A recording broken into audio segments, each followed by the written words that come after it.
Minute കൊണ്ട് നമുക്ക് ഇവിടെ എത്താൻ സാധിച്ചു. പിന്നെ പോലീസിൻ്റെ പൈലറ്റും അധികത്തിൽ തന്നെ നമുക്ക് പെട്ടെന്ന് എത്തിക്കാൻ നമുക്ക് സാധിച്ചായിരുന്നു. 4 മിനിറ്റ് കൊണ്ട് തന്നെ പെട്ടെന്ന് എത്തി. ഞാൻ ആദ്യമായിട്ടായിട്ട് റോബിൻ മുനമ്പം സ്വദേശി.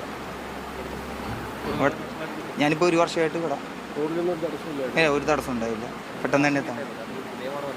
ഒരു ടെൻഷൻ ഉണ്ടായിരുന്നു, പിന്നെ ആദ്യമായിട്ടായതുകൊണ്ട് ഒരു ടെൻഷൻ, അല്ലാതെ വേറെ കുഴപ്പമൊന്നുമില്ല.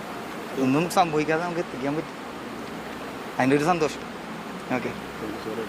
പോലീസ് പിന്നെ സെക്യൂരിറ്റി മാനേജർ കൃത്യമായിട്ട് പോലീസിൻ്റെ ഇടപെടലും ഇതിലൊരു കാര്യത്തിലുണ്ടായിരുന്നു. ഇവർ രാവിലെ 6 മണിയോടുകൂടി റോഡിൻ്റെ ഗതാഗതം ഭേദപ്പെടുത്തുന്നതിന് വേണ്ടി ഒത്തിരി പരിശ്രമിച്ചു. അവരുടെ പൈലറ്റും ഞങ്ങളുടെ ഡ്രൈവേഴ്സിൻ്റെ ഒപ്പം തന്നെ സപ്പോർട്ടായിട്ട് ഉണ്ടായിരുന്നു. അതുകൊണ്ട് കൃത്യം 4 മിനിറ്റ് കൊണ്ട് ഹയാത്തിൽ നിന്ന് ഹെലികോപ്റ്ററിൽ നിന്ന് ഇവിടെ ഹാർട്ട് എത്തിക്കാനായിട്ട് ഞങ്ങളുടെ ഡ്രൈവർക്ക് സാധിച്ചു.